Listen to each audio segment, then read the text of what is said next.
La faculté des études supérieures postdoctorales souhaite que les étudiants de l'Université Laval participent activement à ce concours. D'où la tenue de cet atelier ce matin, enfin ce midi. Pour ça, nous avons invité deux championnes de l'Université Laval qui ont déjà participé à ce concours, hein, Daisy Pelletier et Viviane Desbiens. Mais Viviane ne pourrait pas à la dernière minute pour toutes sortes d'empêchements. Enfin, elle a eu des empêchements, ce qui fait qu'elle ne sera pas là. Mais Daisy va pouvoir partager avec nous son expérience et puis, ces petits conseils, ces trucs, et puis parler davantage de ce concours. Qu'est-ce qu'il faut faire, qu'est-ce qu'il faut pas faire, comment s'y prendre, hein. Alors, Daisy, si tu es prête, je te cède la parole. Parfait. Merci beaucoup, Kwasi. Bonjour à tous. Est-ce que vous m'entendez bien malgré que j'ai pas d'écouteurs et qu'il y a peut-être un peu d'écho? Juste un petit signe de pouce, si quelqu'un peut me faire ça pour me confirmer. Ou Kwasi, est-ce que tu m'entends Oui, bien? je t'entends bien, je t'entends bien. Parfait. Bon, Bertrand super. aussi t'entend bien, ouais. OK, super, merci beaucoup. Il y a un bébé avec moi, là, vous l'avez peut-être entendu, fait que ça explique pourquoi j'ai j'ai peut-être pas l'environnement, même si c'est flouté derrière, qui est le plus convivial, mais en tout cas, c'est le compromis que j'ai trouvé aujourd'hui là, pour pouvoir être présente et vous partager un petit peu mon expérience. En fait, moi, je vais vous raconter un peu, ben, vous raconter, ça va être assez bref, mais vous donner un peu peut-être les conseils que j'aurais aimé qu'on me donne avant que je me lance dans l'aventure. Puis par la suite, là, si vous avez des questions, je pense que c'est le plus important, c'est de conserver, de garder un temps pour que je puisse répondre à vos questions si vous en avez. Fait que ça me fera vraiment plaisir, même à la suite de la rencontre de ce midi, si vous avez, si vous vous lancez dans l'aventure puis que des questions émergent en cours de route, là, vous pouvez toujours m'écrire un courriel. Ça va vraiment me faire plaisir de vous partager comment moi je l'ai vécu. Ben d'abord, moi, l'année où j'ai décidé de participer au concours, ça faisait, je pense, au moins 3 ans que je le voyais passer, puis ça me travaillait, ça me travaillait vraiment beaucoup parce que la vulgarisation scientifique, moi, c'est quelque chose qui me passionne. Je pense que c'est peut-être mon côté prof, là. Je suis formée en enseignement au secondaire. Puis j'ai toujours, quand je suis arrivée en recherche, ça m'a frappé dès le départ à quel point il y avait des gens mauvais pour parler de leur sujet de recherche, puis à quel point il y en avait des bons. Ils peuvent nous parler de médecine nucléaire, puis on comprend ce qu'ils disent. Puis il y en a d'autres, ils nous parlent de trucs vraiment simples, mais ils n'arrivent pas à adapter le niveau de langage pour qu'on comprenne.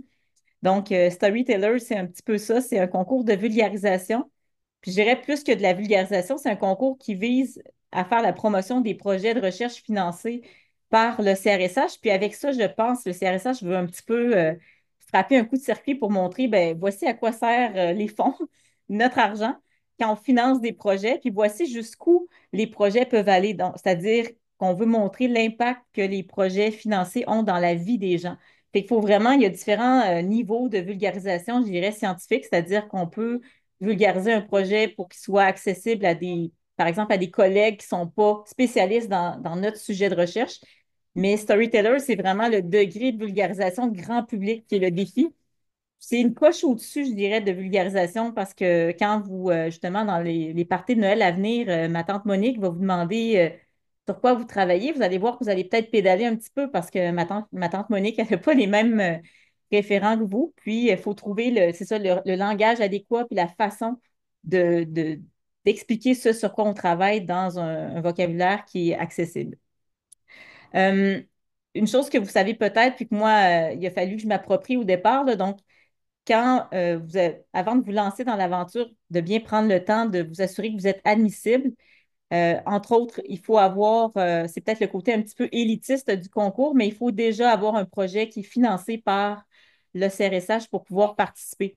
C'est-à-dire que si vous n'avez pas de bourse, si vous n'êtes pas boursier, boursière du CRSH, vous ne pouvez pas participer au concours, sauf si, c'est là que ça devient intéressant, votre direction de recherche ou un professeur financé par le CRSH accepte que vous fassiez une vidéo qui vulgarise son projet avec lequel, évidemment, vous allez devenir familier.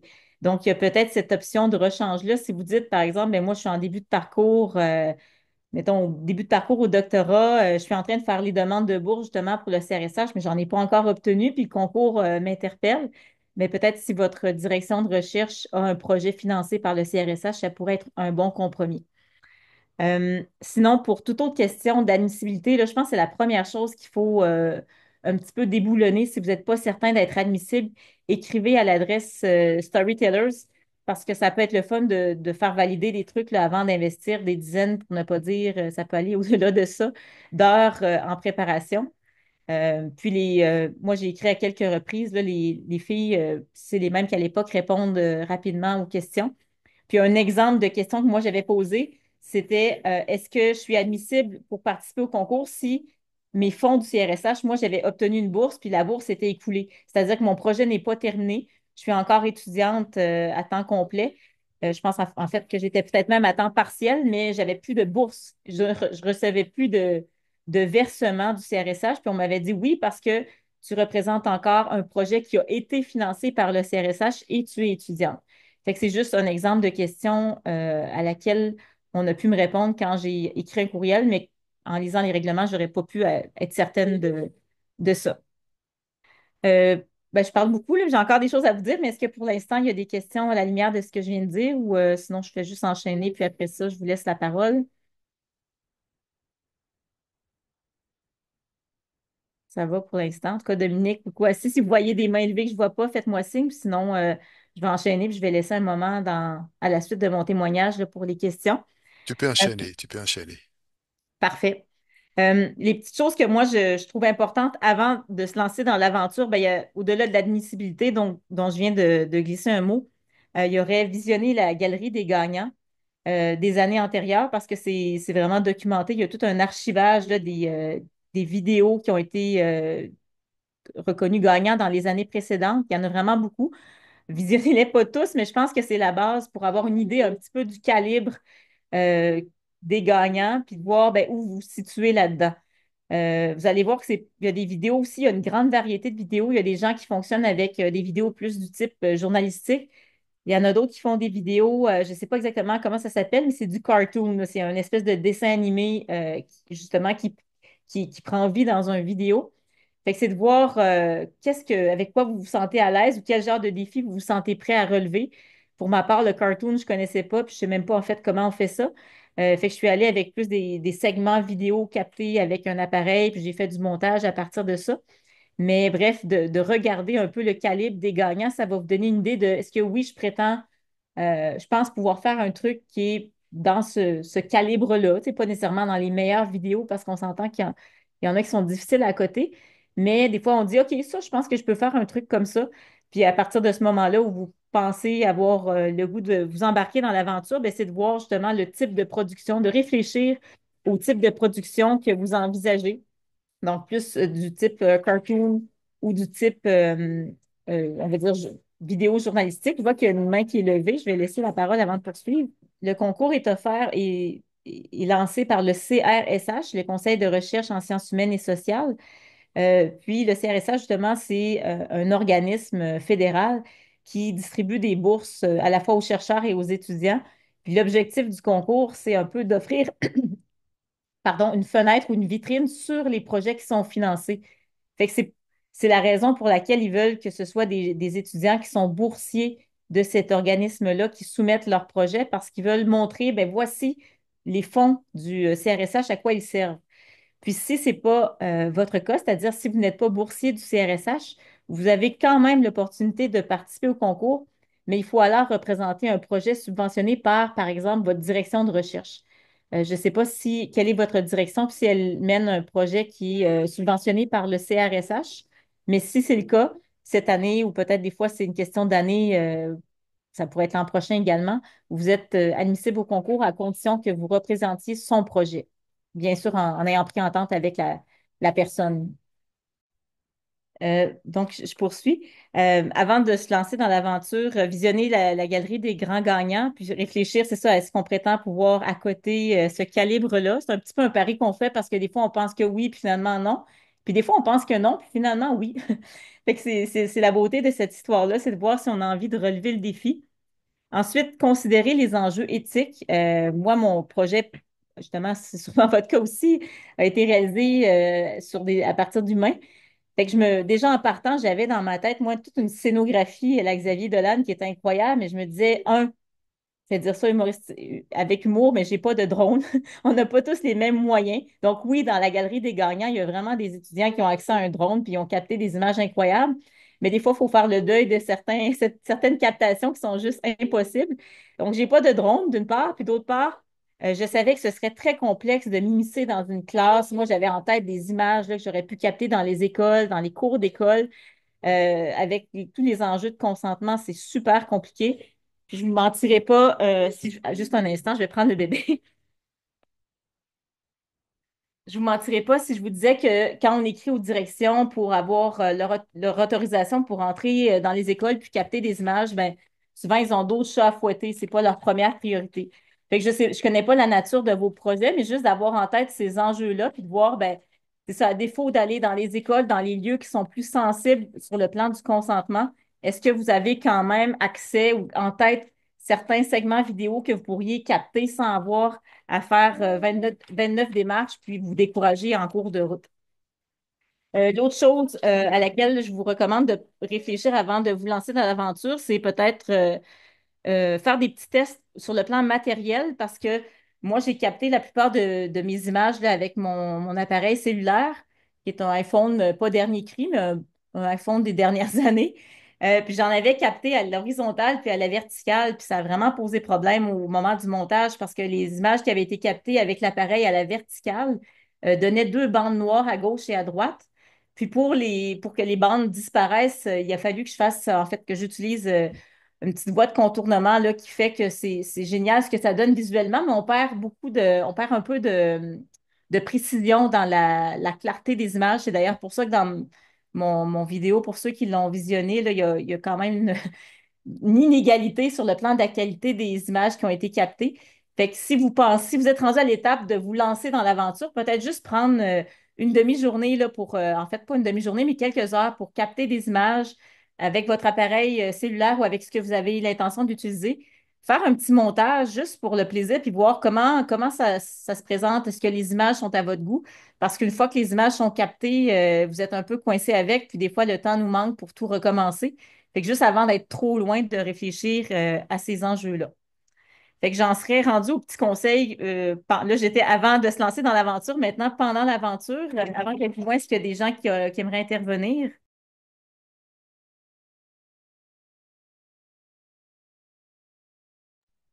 OK. Alors, je vais poursuivre. Donc, une fois que vous vous lancez dans l'aventure, je dirais, moi, j'ai trouvé important de multiplier les segments vidéo parce que des fois, on se dit, ah, je pense que j'en ai assez. On n'a pas commencé le montage. Puis c'est quand on commence le montage, puis qu'on essaie de faire fitter les vidéos avec notre narration, qu'on se dit, OK, il m'aurait manqué ça, il m'aurait manqué ça. Fait que l'étape 1, quand on est dans l'aventure, je dirais que c'est de multiplier les segments vidéo, collectionner ça dans votre appareil. Cellulaire ou sur un cloud de quelque part pour en avoir plus que moins parce qu'au moment de faire le montage, vous allez voir rapidement qu'on n'en a jamais trop. Rapidement, euh, commencer à écrire la narration, c'est-à-dire le texte qui va accompagner les images, le cas échéant, parce qu'on s'entend que c'est pas impossible d'avoir un montage qui présente uniquement des images. Je pense même il y en a parmi les gagnants, si on regarde les différentes galeries, qui avaient des projets qui étaient uniquement visuels, donc aucune narration à travers tout ça.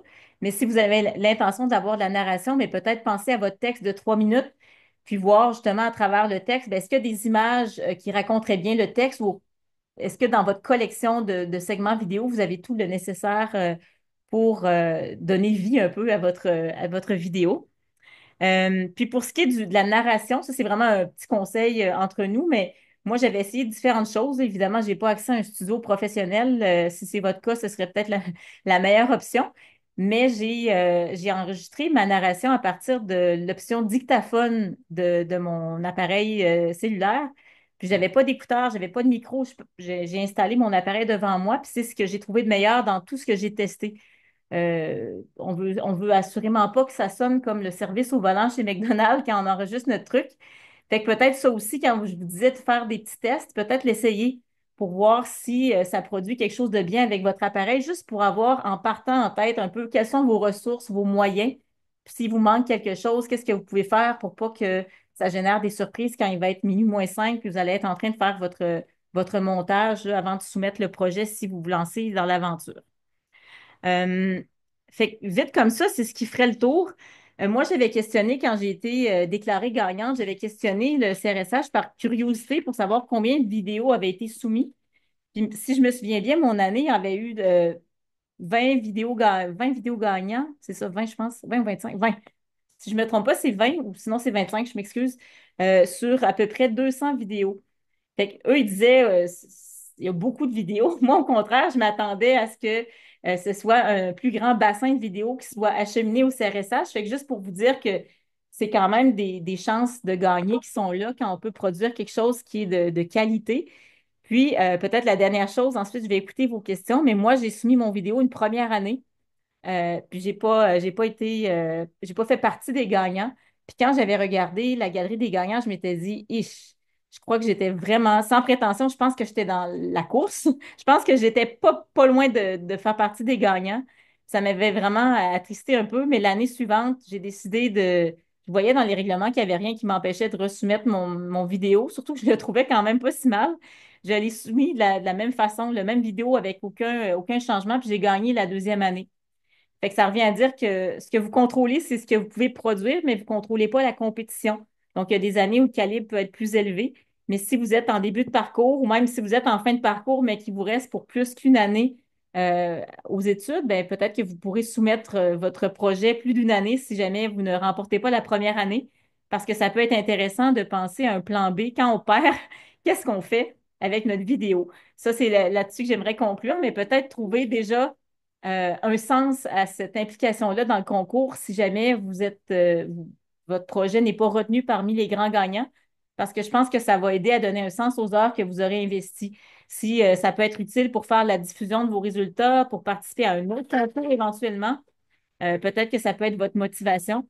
Sinon, ben, comme certaines personnes le disent souvent, ben, tout le processus, c'est sûr que vous allez développer vos habiletés de vulgarisation puis de montage vidéo si vous vous lancez dans l'aventure. Et ça, c'est vrai que votre projet gagne ou non. Fait que c'est à peu près ce que j'avais envie de vous partager aujourd'hui. Puis là, je vais fermer mon micro pour écouter vos questions, mais si vous avez des commentaires, des besoins de précision, là, ça va me faire plaisir. Merci, Daisy. Euh, je pense que vous pouvez ouvrir vos micros, hein, on n'est pas nombreux, alors donc vous pouvez ouvrir vos micros et puis vous exprimer si, euh, comme cela, oui, Uziel, pardon. Oui, oui, oui, bonjour, merci beaucoup pour les conseils. J'avais une question par rapport à votre vidéo. Est-ce que dans la vidéo que vous avez envoyée, c'était juste vous ou avez-vous rajouté des animations ou c'était uniquement une filmation?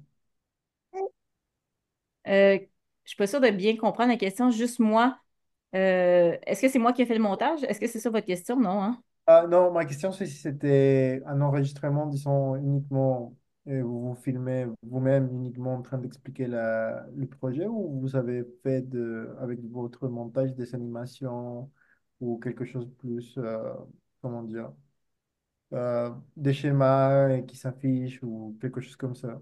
OK. Moi, dans ma vidéo, c'est seulement des segments vidéo qui ont été tournés avec un appareil. Il n'y a pas eu de. En fait, je ne connais pas cet univers-là. Je pense que c'est avec PowerPoint qu'on peut faire du cartoon, là. Ceux qui connaissent peut-être en savent plus que moi. Mais moi, c'est uniquement ça. Les montages que j'ai faits, c'est par rapport à mes segments vidéo, mais il y a rien d'ajouté à part la narration. Est-ce que c'était ça votre question? Ah, oui, oui, oui, c'était ça, merci. Ça fait plaisir.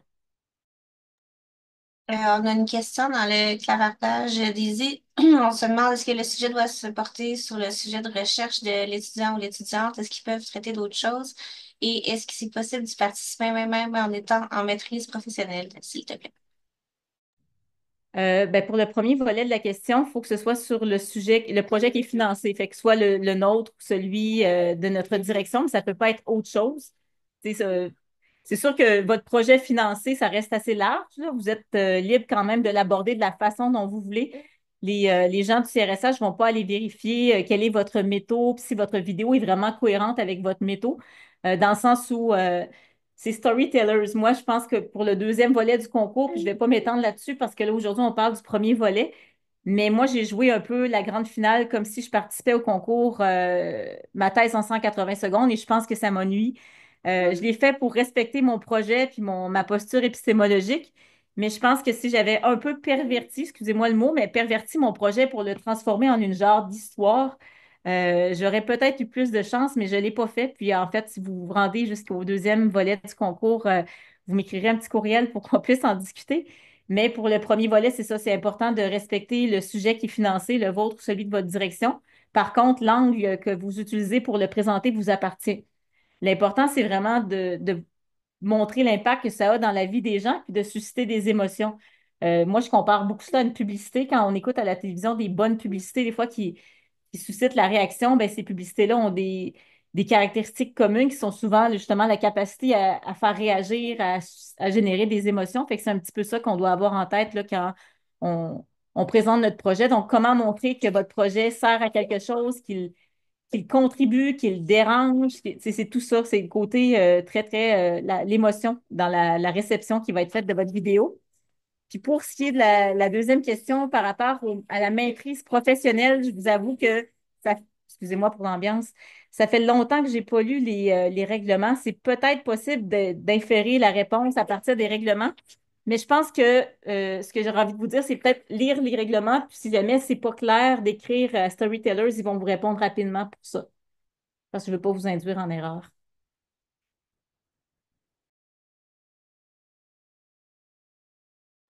Oui, Valérie, je pense que vous avez une question. Oui, est-ce que vous m'entendez? Oui, Oui, en fait, c'est ça ma question, c'est un peu par rapport à les.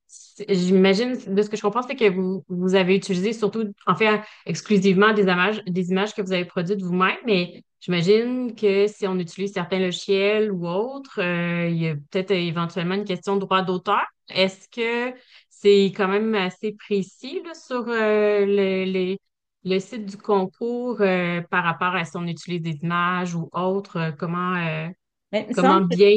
Oui. ouais, c'est une bonne question. C'est sûr que pour la captation d'images, je suis embêtée. Quelqu'un, par exemple, je sais qu'il y a des vidéos qui font défiler à un moment donné des images, puis j'imagine qu'ils ont les droits sur ces images-là, mais je pense que le statement, c'est qu'on doit être propriétaire ou on doit être responsable de l'entièreté de la production. Fait que ça reste assez vague. J'avoue que je ne pourrais pas répondre avec précision à cette question-là, mais si vous avez un cas en particulier en tête, je pense que les images qui sont sur le web sont libres de droit, dans le sens où si c'est justement une image que vous insérez à travers votre narration, si elle est libre de droit, je ne vois pas en quoi ça change quelque chose à votre production, parce que votre production peut inclure des trucs empruntés s'ils sont. Tu sais, je ne pense pas qu'on pourrait intégrer des segments vidéo qui viennent d'une autre personne, mais si c'est une image, je pense que ça peut aller. Mais dans le doute, encore une fois, ma réponse est un peu ennuyeuse, mais j'aurais tendance à écrire à Storytellers pour vérifier ces enjeux-là dès le départ. Ouais, merci. Ça fait plaisir. Je vois que Valérie qui aurait une question, ou puis Cassandre aussi. Peut-être Valérie, puis après ça, Cassandre. Ah non, Si- c'est moi, c'est ma question. Oh, OK, c'est la main de tantôt, excusez. Dans ce cas-là, Cassandre. Oui, allô, merci beaucoup pour tes conseils, c'est très précieux. Je me demandais, je pense qu'on peut faire juste un fichier audio, genre un balado.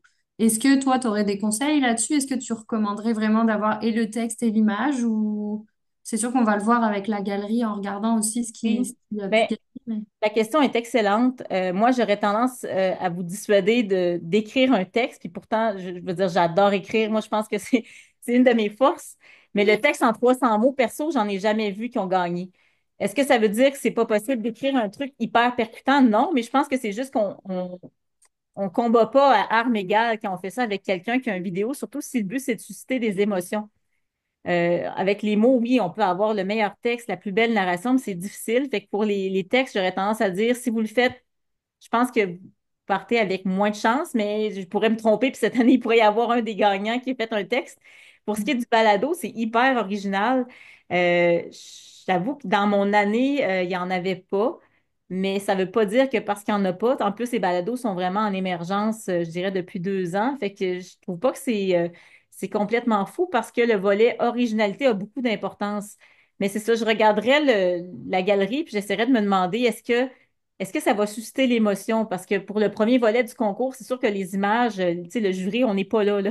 Fait que le jury va se retrouver seul avec notre truc. Fait que c'est de voir si on pense que la réception va être la même. Mais il faut quand même, c'est ça, garder en tête que quand ils reçoivent plusieurs productions, des fois, ce qui va faire la différence, c'est justement le côté originalité. Puis sans m'étendre à la grande finale à laquelle moi j'ai participé, dans les 5 gagnants, il y a une personne qui a demandé au jury de fermer ses yeux.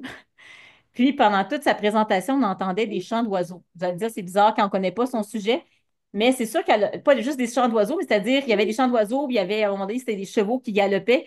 Elle, en fait, elle a utilisé des enregistrements historiques, puis je me souviens plus exactement de son projet, mais ça faisait du sens. Puis pour le jury de se faire dire, ben, fermez vos yeux, ils ont vécu une espèce d'expérience sensorielle. C'est sûr qu'elle, elle a frappé un coup de circuit avec ça, même si quand on la regardait en avant avec les yeux ouverts, moi, je ne trouvais pas que c'est la personne qui avait la prestance la plus impressionnante. Mais parce qu'elle a réussi à aller chercher la petite touche d'originalité que les autres n'avaient pas, ben, je pense qu'elle a marqué des points, puis elle a fait partie des 5 grands gagnants. Fait que c'est dans cette veine-là que je dirais que peut-être l'idée du balado pourrait créer le même effet, mais c'est à voir. Je le testerai peut-être avec quelqu'un, là, ou toi, avec ton regard critique, de voir, ben, est-ce que je pense que ça va aller chercher autant les gens qu'avec les images. Mhm. Ouais, ouais, je vois. Merci beaucoup. Ça fait plaisir.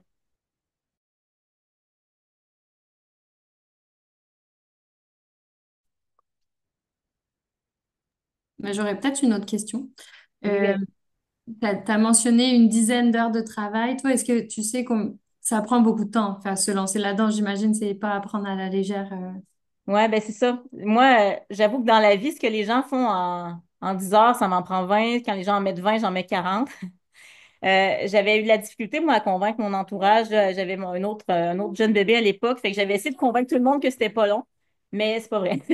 C'est quand même assez long. Je pense que j'avais estimé que ça m'avait pris. Moi, je calculais pas nécessairement le moment où je captais les images parce que je faisais ça par temps perdu, des fois avec le bébé en porte-bébé. Le montage, je dirais au moins une quarantaine d'heures. Là, surtout quand on enregistre aussi, il faut recommencer. Je dirais entre 40 et 60, ça peut aller vite. Mais si vous êtes une personne plus efficace que moi, ce qui est très possible, ça pourrait être plus rapide. Mais 10 heures, ça va être difficile, là, à moins d'être vraiment déjà habilité avec le montage vidéo. Là, ça peut faire une différence énorme.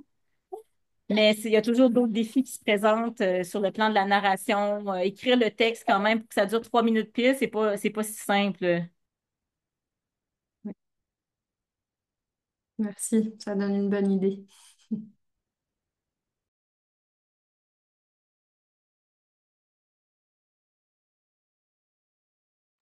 Dominique, je sais pas, je viens de regarder dans le chat. Je pense que les messages qui sont là, c'est ceux qui étaient là tout à l'heure auxquels on a répondu. Est-ce que toi, tu avais trouvé autre chose qui m'a échappé? Non. OK. Je sais pas si dans l'auditoire, il y a des gens qui auraient des questions, des commentaires à faire, à formuler.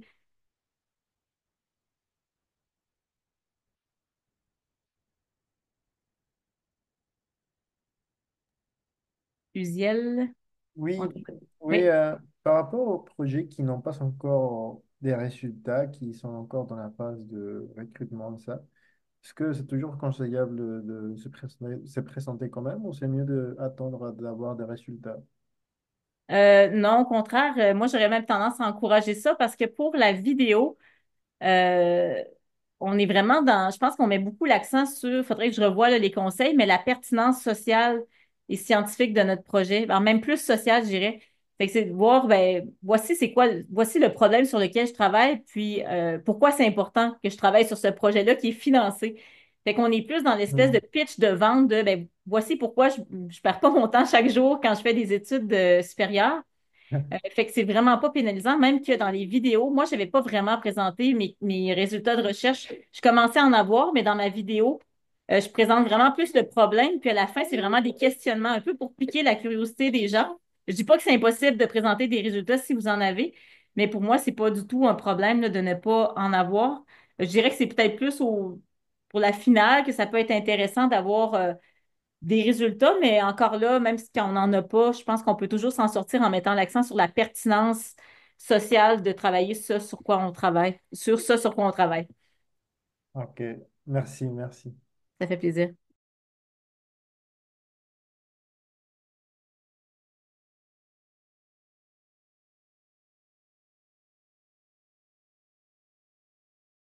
D'autres questions, interventions, commentaires, plaintes? Ça va pour l'instant? Tout est beau. Ça veut dire que on va avoir beaucoup de concurrents de l'Université Laval pour la prochaine édition de J'ai une histoire à raconter. Moi, je me réjouis d'avance. Alors, si vous n'avez pas, s'il n'y a pas d'autres questions, s'il n'y a pas d'autres commentaires, ben, alors, au nom de la Faculté des études supérieures et de tous ceux qui sont présents, je dis merci, Daisy, avec le bébé qui a bien accepté de nous accommoder. Alors, je rappelle que, il faut que je le dise, hein, Daisy est en congé de maternité. Elle a accepté de venir faire cet exercice avec nous. Donc, merci beaucoup. Alors, sur ce, je vous souhaite un bon après-midi. Si vous n'avez pas d'autres questions, hein, ou si vous avez des questions éventuelles, d'éventuelles questions, vous pouvez toujours nous écrire et puis on vous mettra en contact avec Daisy. Si Daisy le permet, bien sûr. Oui, ça va OK. faire plaisir. OK. Alors, donc, je vous souhaite un bon après-midi. Et puis, il fait beau de ce que je vois. Le soleil est sorti, donc profitons-en.